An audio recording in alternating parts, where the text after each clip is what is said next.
Bueno, un placer que estés con nosotros. Ayer un poco compartíamos esta información, estos atentados en Sri Lanka, y queríamos conocer un poco el porqué y esta cuestión del terrorismo en el mundo, ¿no?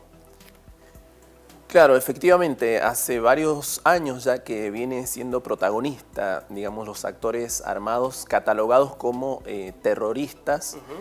Sobre todo tuvo mayor visibilidad cuando, recordemos, las Torres Gemelas tuvieron, digamos, aquellos ataques recordados del 11 de septiembre del 2001. Pero es un fenómeno que sobre todo desde la década de los 80 se viene dando en el mundo, en diferentes partes. Y recientemente ha habido diferentes ataques terroristas, sobre todo en iglesias, las últimas en Indonesia, en Nueva Zelanda, y bueno, y algunos dicen que en virtud de estos acontecimientos fueron las causas que llevaron al Estado Islámico a detonar estas explosiones suicidas en 3 hoteles de lujo y en 3 iglesias justo el domingo de Pascuas. Claro, se estaba celebrando una misa o algo así por el estilo, ¿no? Claro, se estaba desarrollando, digamos, en el marco de la Semana Santa, algunas festividades en torno a esto, en este país que, digamos, es un país que fue colonia británica, logró su independencia después de la Segunda Guerra Mundial, y digamos, es centro de muchas visitas de turistas internacionales y también de una comunidad donde existen muchas religiones, básicamente budistas, musulmanes, en menor medida cristianos e islámicos. Lo decía nuestro Zócalo, ¿es el retorno, podríamos decir, del terrorismo sagrado?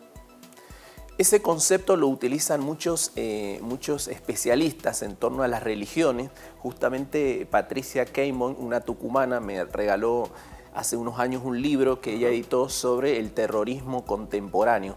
Es una categoría que por ahí genera muchos interrogantes porque a veces los organismos de seguridad, fuerzas armadas, organismos de inteligencia, policías, a veces incluyen dentro de este concepto de terroristas a diversos grupos y vemos que entonces a veces la religión también está vinculada con aspectos políticos o económicos o cuestiones nacionalistas. Claro. Entonces esto del terrorismo sagrado, digamos, tiene que ver con grupos que intentan mostrar los valores religiosos por sobre las normas o por las tradiciones más, digamos, de orden social. Entonces prima lo que determina el dogma, la fe, y en este caso, bueno, hay quienes condicen que, digamos, la muerte a través de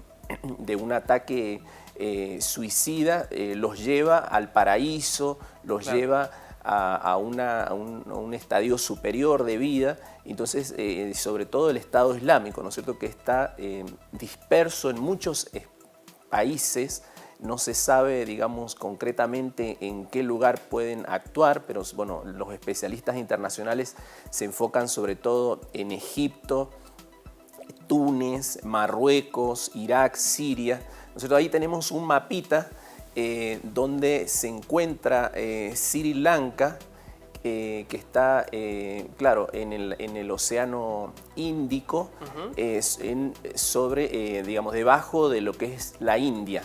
Claro. Es un país que, digamos, ya es independiente, pero que, bueno, fue en su momento colonia británica y por lo tanto, bueno, así como la India, y tiene muchas tradiciones y vinculadas a las colonias británicas. Claro.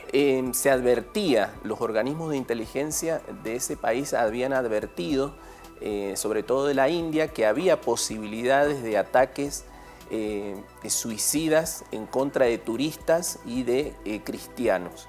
Pero también, bueno, hay que resaltar que hay una disputa política interna en ese país entre el presidente y el primer ministro, como que ha habido una pelea interna que, bueno, esa pelea incluye que no se había difundido muy bien esta información preliminar que hubiera llevado a los organismos de seguridad, ¿no es cierto?, de alguna manera a buscar mecanismos de prevención para estos sucesos.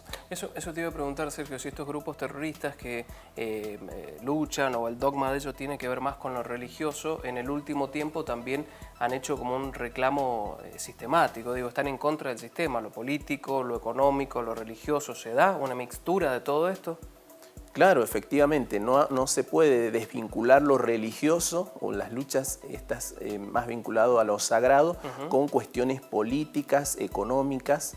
Y bueno, ahí tenemos el ISIS, pero también otros grupos como Hamas o Al-Qaeda, ¿no es cierto?, que actuó digamos, en el atentado de las Torres Gemelas, y que después, bueno, se descubrió que Bin Laden, este líder que había sido preparado, digamos, en Afganistán, tenía todo un proceso de desarrollo donde los mismos Estados Unidos tuvieron participación en el adoctrinamiento y la preparación de estos grupos armados en Afganistán, y que después se van a repartir por varios países. Y hoy en día incluso, bueno, hay familias enteras que se vinculan a estos grupos armados, y hay estados como Rusia, también algunos países europeos han decidido bueno, deportar a los hijos o a las mujeres que son parte de estas células, o que se las intuye como parte de ser células terroristas. Y bueno, y ha generado también, como sabemos, una reacción xenófoba, digamos, de represalia contra los migrantes, porque bueno, a veces los gobiernos incluyen en una misma bolsa, digamos, a todo tipo de extranjero. Claro. Y bueno, eso no es así, digamos, hay ciertas células que se difunden en la mayoría de los países, y bueno, hay mucha preocupación, y bueno, hay políticas concretas para tratar de buscar la prevención, pero también buscar mecanismos de pacificación.